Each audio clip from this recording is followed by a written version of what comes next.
Back news తెలంగాణలో కొత్త జిల్లాల ఏర్పాటు కసరత్తు తుది దశకు చేరుకుంది. ఇప్పటికే ప్రతిపాదించిన 17 కొత్త జిల్లాలతో పాటుగా అదనంగా సిరిసిల్ల, జనగామ, గద్వాలకు సీఎం కేసీఆర్ గ్రీన్ సిగ్నల్ ఇచ్చారు. అలాగే ఆసిఫాబాద్ను పరిశీలించాల్సిందిగా సూచించారు.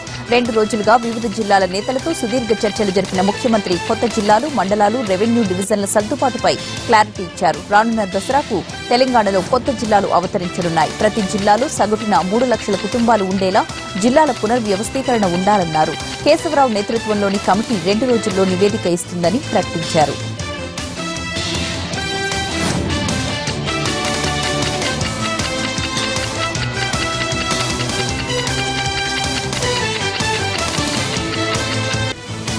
అసెంబ్లీ శీతాకాల సమావేశాలు ఏపీలోనే జరుగుతాయని సంకేతాలిచ్చారు స్పీకర్ కోడెల శివప్రసాదరావు. అసెంబ్లీ శాసనమండలి భవన సముదాయాల నిర్మాణంపై ఎల్ఎన్టీ, సిఆర్డీఏ ప్రతినిధులతో చర్చించారు స్పీకర్ శాసనసభ వ్యవహారాల మంత్రి యనమల. స్పీకర్, సీఎం, ప్రతిపక్ష నేత, చీఫ్ విప్ వంటి ముఖ్యులకు ఛాంబర్లను కూడా సిద్దం చేస్తున్నట్లు చెప్పారు కోడెల.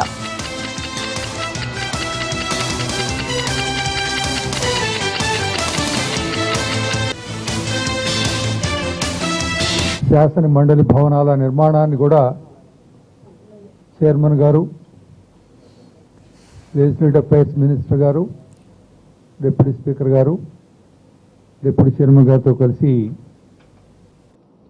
నిర్మాణాలను చూసి సమీక్ష చేయడం జరిగింది. డిసెంబర్ 15 నాటికి నిర్మాణాలు పూర్తిగా ఉపయోగానికి అనువుగా పూర్తి చేయాలని చెప్పి నిర్దేశించడం జరిగింది.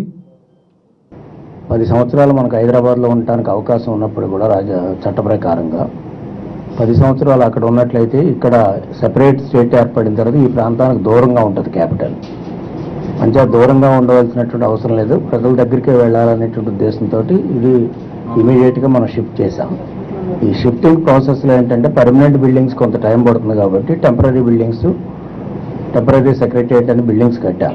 ఇంకా buildings are permanent, only secretariat is temporary. రేపు పర్మనెంట్ బిల్డింగ్స్ వస్తే అక్కడికి షిఫ్ట్ అవుతుంది ఇదంతా కూడా. కానీ అందరూ ఇంచుమించు ఆల్ మినిస్ట్రీస్ ఇక్కడ షిఫ్ట్ అయ్యారు, చాలా సంతోషం.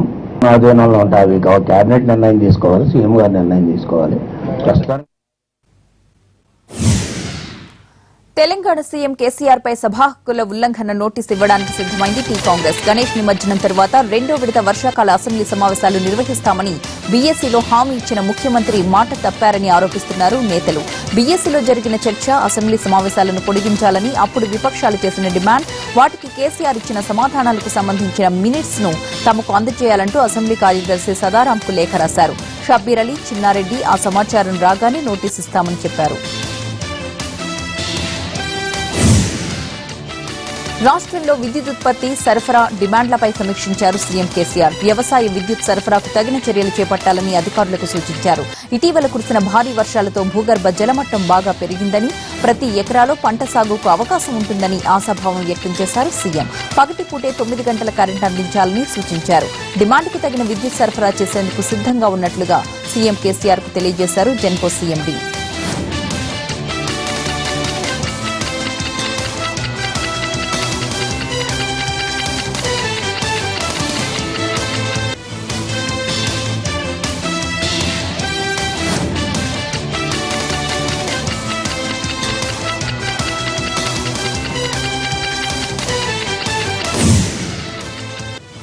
ఏపీలో పెట్టుబడులు తీసుకురావడానికి వచ్చే జనవరిలో సీఐఐ సమిట్ నిర్వహించనున్నట్లుగా తెలిపారు ఆర్థిక మంత్రి యనమల రామకృష్ణుడు. గతేడాది చేసుకున్న ఎంఓయూల్లో 30% కంపెనీలు అప్పుడే పనులు ప్రారంభించాయని చెప్పారు. ఉద్యోగాలు రావడం లేదంటూ ప్రతిపక్షాలు చేస్తున్న ఆరోపణల్లో నిజం లేదన్నారు మంత్రి. జనవరి 27, 28, 29 తారీఖుల్లో విశాఖలో జరిగే సీఐఐ సమిట్లో మరిన్ని పెట్టుబడులు ఏపీకి తీసుకొస్తామన్నారు.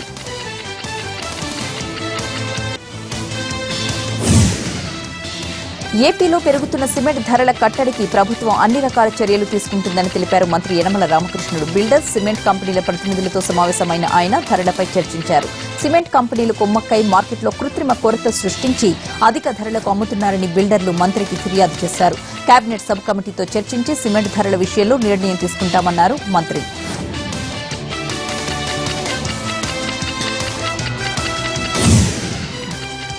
నూజివీడు అభివృద్ధిపై అధికార విపక్షాల పరస్పర సవాళ్లతో టెన్షన్ వాతావరణం నెలకొంది. Nuzvid YCP MLA Pratap Apparao, TDP నియోజకవర్గ ఇన్ఛార్జ్ ముద్దరబోయిన వెంకటేశ్వరరావు పరస్పరం సవాళ్లు విసురుకున్నారు.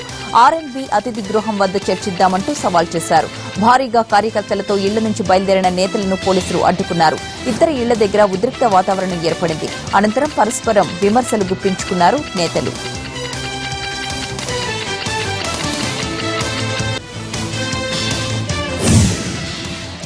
ఏపీలో టీడీపీ, బీజేపీల మధ్య వివాదాలు మరోసారి బయటపడ్డాయి. తమకు సరియైన ప్రాతినిధ్యం ఇవ్వడం లేదంటూ ఇప్పటికే కమలదళం పలుమార్లు టీడీపీపై ఆగ్రహం వ్యక్తం చేసింది. తాజాగా విజయవాడలో ఆందోళనకు దిగారు బీజేపీ కార్యకర్తలు. సొంత పార్టీ కార్యాలయాన్ని ముట్టడించడానికి ప్రయత్నించారు. దీంతో కాసేపు ఉద్రిక్త పరిస్థితులు నెలకొన్నాయి.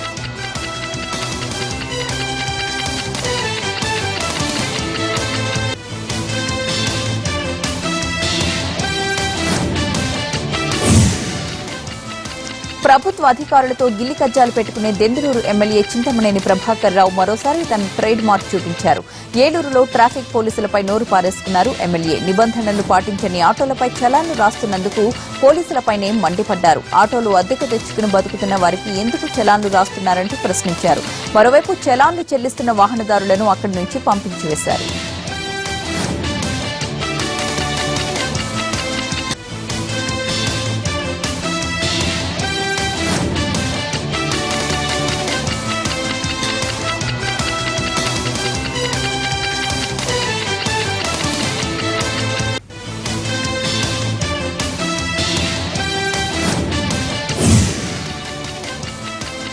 బ్రేక్ తీసుకుందాం. Stay with us.